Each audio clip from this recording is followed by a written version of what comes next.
Bismillahirrahmanirrahim. Assalamu alaikum students. Students, as you know, we are studying section 2 history and we have completed 2 lessons of history.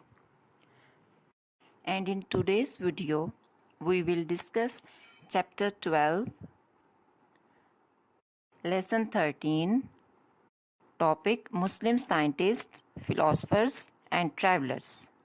Page number 55, 56 and 57.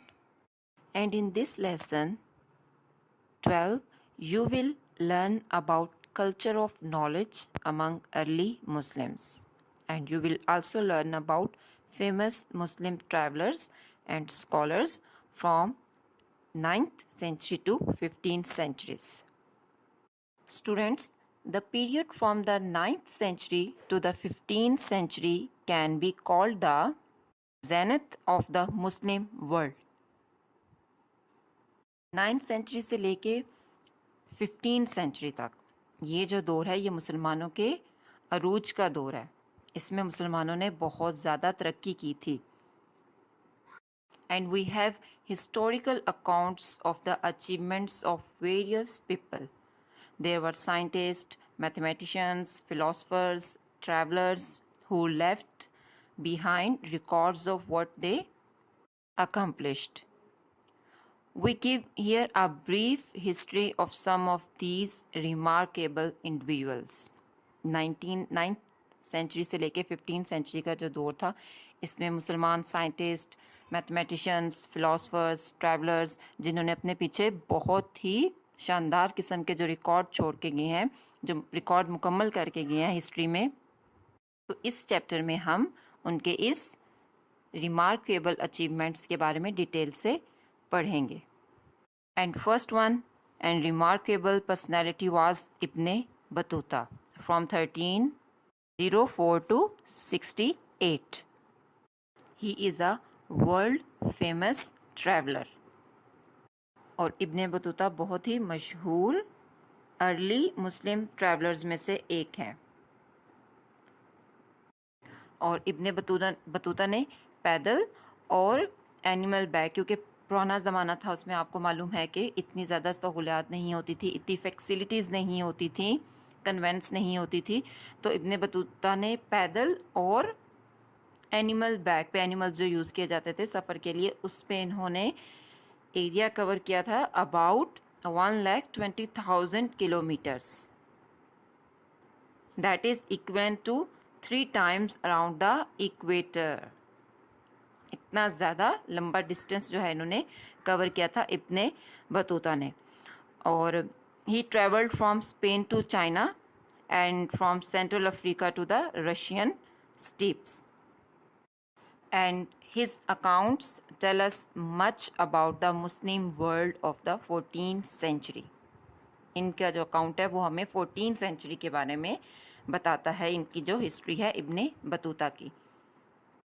He studied law like the rest of his family, but when he was 21, he set off on a pilgrimage to Mecca. जब सिर्फ वो 21 साल के थे तो वो Mecca की तरफ हज की नियत से निकल गए, हज के लिए निकल गए. And on his first journey, he went via the Red Sea to Mecca.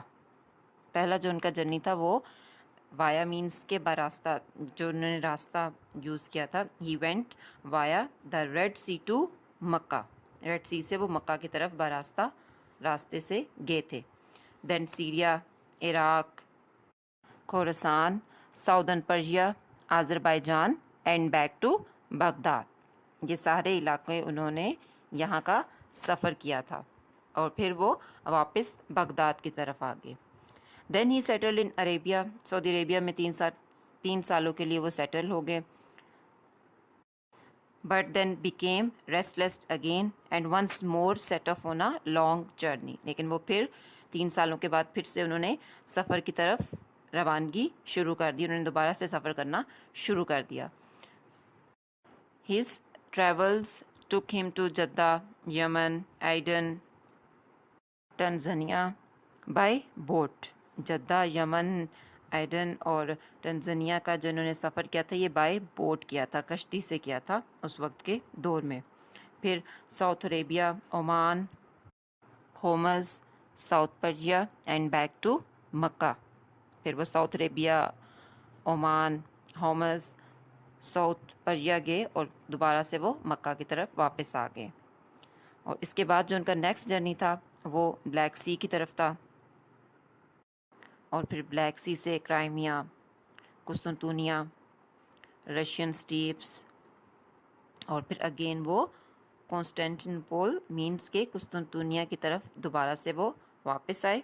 और फिर देन बुखारा, समरकंद, खोरसन, अफ़गानिस्तान, हिंदूकश और इंडस के इर्द गिर्द के एरियाज़ का इन्होंने सफ़र किया। और इस तमाम सफ़र के दौरान he was famous and had many friends among rulers, princes, sultans and emperors.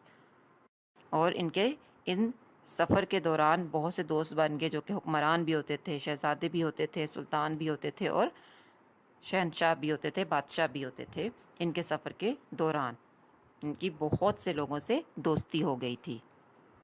Then he moved on to Delhi. Delhi की तरफ गए जहाँ पे वो एक किंग मोहम्मद बिन तुगलक से उनकी मुलाकात हुई। और Ibn Battuta lived in India for several years as the काजी और जज एट तुगलक्स कोर्ट। तुगलक के कोर्ट में ये एज ए जज काम करते रहे कई सालों तक, जो कि इंडिया में था। And he became involve in a war on a Malabar coast. Malabar coast में साहिल पे जो जंग हुई थी ये उसमें इन्वॉल्व हो गए। And was shipwrecked at Coromandel. Coromandel के मुकाम पे इनका जो जहाज़ था वो तबाह हो गया था। बट ही सेल्ड, लेकिन इन्होंने समुंदर में सफ़र शुरू कर दिया था मालदीव की तरफ, और फिर वहाँ से बंगाल की तरफ, असम, सुमात्रा, चाइना, फिर रिटर्निंग वाया सुमात्रा, फिर सुमात्रा के रास्ते वो वापस आए, बगदाद के, सीरिया के, इजिप्ट, और जो he made a final pilgrimage to Mecca. फिर उन्होंने अपना फाइनल जो हज किया था वो मक्का की तरफ। And then return to Morocco again via Egypt and Tunisia. फिर वो यहाँ से अपने घर पहुँचे 1349 में। But soon he was on his travel once more. फिर दोबारा से वो सफ़र पे निकल गए across the straits to Granada, the last Muslim kingdom in Spain. यहाँ तक वो सफ़र के लिए निकल गए। And now he finally wanted to settle. अब वो सेटल होना चाहते थे, मज़ीद सफ़र नहीं करना चाहते थे। But the sultan of Morocco ordered him to go to the Muslim state of Mali, जो कि वेस्ट अफ्रीका में थी, और एक जो खौफनाक किस्म का जो सहारा डेजर्ट था, जो कि बहुत ज़्यादा गर्मी होती है वहाँ पर। उस वक्त के ज़माने में भी इवन जब कन्वेंस नहीं थी, उन्हें उस रास्ते को क्रॉस करके उस रियासत जो कि मुस्लिम स्टेट थी माली, वहाँ पर जाने को सुल्तान ने ऑर्डर दिया। And here he stayed for 2 years before reaching Morocco again in 1352 and then vanished from history. Morocco पहुँचने से पहले ही, मोरक्को वो दोबारा जाना चाह रहे थे, लेकिन वहाँ पहुँचने से पहले ही 1352 में हिस्ट्री से उनका नाम मिट गया। And his account of his history is the main source of the history. उनका जो ट्रैवल था, उनका जो सफ़र था, वो मेन सोर्स है हिस्ट्री का। और जियोग्राफी में उनका जो नाम था वो मिडल एज के जो मुसलमानों में आज तक हिस्ट्री में उनका नाम पढ़ा जा रहा है, उनका जो ट्रैवल था। इब्न बतूता जो कि फेमस ट्रैवलर थे। के बाद जिस पर्सनैलिटी के बारे में हम पढ़ेंगे वो हैं अल बैरूनी 973 to 1050। He is the most famous Arab scientist of early times। बहुत ही मशहूर साइंटिस्ट थे वो अर्ली टाइम्स के, सऊदी अरेबिया के। And he was born in Uzbekistan, जो कि सेंट्रल एशिया में है, and died in Ghazni, Afghanistan. He had command of many languages. इन्हें बहुत सी लैंग्वेजेस आती थीं। And he can spoke Turkish, Sanskrit, Persian, Hebrew and Syriac, but he always write in Arabic. इन्हें सारी लैंग्वेजेस आती थी, टर्किश, संस्कृत, पर्शियन, लेकिन फिर भी वो लिखने के लिए अरबी ज़ुबान को ही यूज़ करते थे।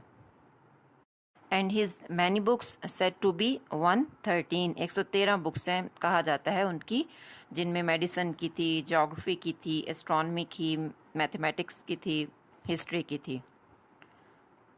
But unfortunately many of these have been lost. कहा जाता है कि बहुत सी इनमें से किताबें जो हैं वो अब तक गुम हो चुकी हैं, लेकिन कुछ अभी भी बाकी हैं जो कि ये शो कर सकें कि वो एक बहुत ही ब्रिलियंट इंसान थे। और he based his work on careful observations and experiments. उनका जो काम था वो बहुत केयरफुल ऑब्जर्वेशन, वो बहुत मोहतात होकर ऑब्ज़र्व करते थे, तजर्बात करते थे, जो भी काम करते थे उनका काम हमेशा ऑब्जर्वेशन और एक्सपेरिमेंट्स पे बेस करता था। Here is an info that is I am going to share with you. It is interesting to know that although each of these men achieved fame for a particular branch of knowledge, they were masters of other subjects as well. This was because education in those days covered a variety of subjects and an educated person was not restricted to any one field of knowledge. यानी कि उस वक्त के ज़माने में किसी एक subject पे इन पर्सनालिटीज़ को दूर हासिल नहीं था, बल्कि वो वैरायटी ऑफ सब्जेक्ट्स के बारे में जानते थे। In 1017, he went to India to study the culture, and his most famous book is India, in which he describes the customs, language, science and geography of the subcontinent, जो कि 11th century में 11वीं सदी में इन्होंने लिखी थी। उसमें इन्होंने सब कॉन्टिनेंट के बारे में लिखा है। इसके अलावा उनकी एक और बुक थी जो कि थी कर्नोलॉजी ऑफ एंशियंट नेशंस, और इसके अलावा उन्होंने एक बुक एस्ट्रोनॉमी पे लिखी थी, एस्ट्रोलैब पे लिखी थी, जिसमें उन्होंने नेविगेशंस के बारे में डील किया था। और इसके अलावा उन्होंने मेडिसिनल जो ड्रग्स होती हैं उसके बारे में उन्होंने लिखा था, डेंसिटीज़, जो कि जिसमें मेटल्स, लिक्विड्स और ज्यूल्स के बारे में इन्होंने डिटेल से लिखा था। And he also wrote on astrology, mathematics, machines, meteorology, mineralogy, religion, philosophy, literature and magic. ढेर सारी जो टॉपिक्स थे उन्होंने बुक्स जो थी वो लिखी थी इन तमाम टॉपिक्स पे। इसके अलावा उन्होंने फ़िज़िक्स में कुछ टॉपिक्स जैसे कि स्प्रिंग्स, हाइड्रोस्टैटिक्स, ज्योग्राफी और बहुत से आइडियाज़ दिए थे नेक्स्ट सेंचुरी के लोगों को इन बुक्स के through.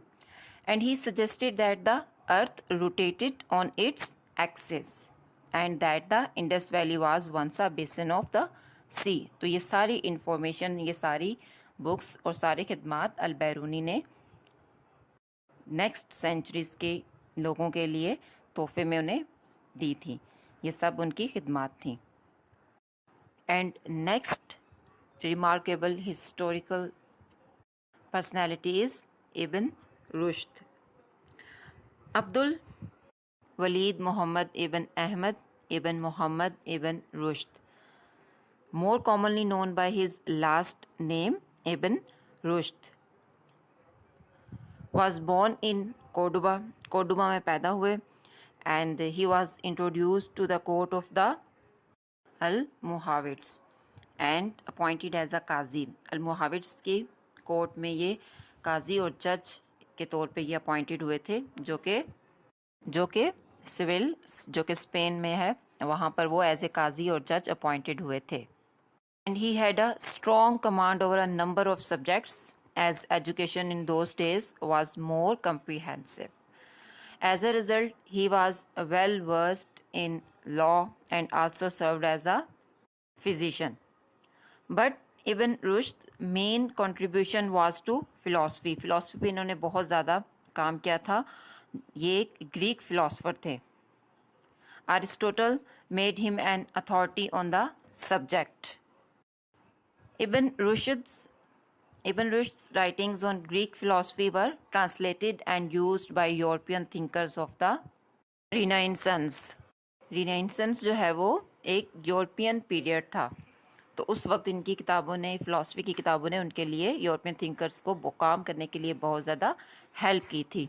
Students, in today video we discussed 3 personalities.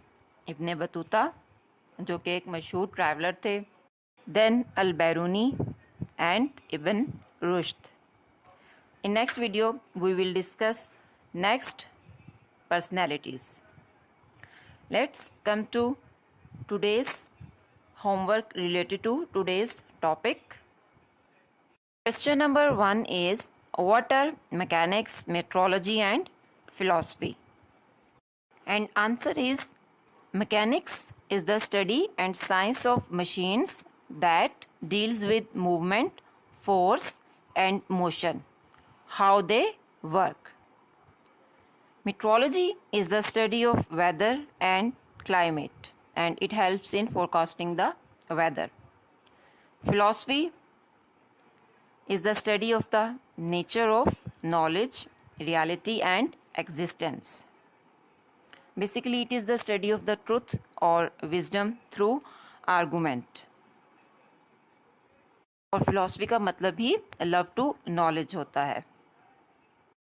Question number 2 is, what is the difference between astrology and astronomy? Astrology is the study of the movements of the planets, stars, and in the belief that these can influence people's character and future. That is impossible. Astronomy is the scientific study of the stars and planets and their movements by means of telescope. Here is an worksheet for chapter 12. Question number 1 is, mark the correct answer. A is, Ibn Battuta's journeys covered a total of 1,20,000 kilometre जो उन्होंने सफ़र किया था. B, he was appointed as a qazi at the court of, काजी वो किसकी court में appoint हुए थे? Muhammad bin Tughlaq. C, Al-Biruni had mastered many languages but he always wrote in Arabic. बहुत सी लैंग्वेजेस उन्हें आती थी लेकिन वो हमेशा लिखने के लिए अरेबिक ही यूज़ करते थे. D, in order to study the country in depth Al-Biruni visited India. E, Ibn Sina was a philosopher and also a physician whose main contribution was to medicine. F, the Persian solar calendar was developed by Umar Khayyam. Umar Khayyam ने जो है वो solar calendar जो है वो develop किया था. Understood, students? Kindly do this work neatly on your neat notebooks with proper title page, date and topic. Thank you. Allah Hafiz.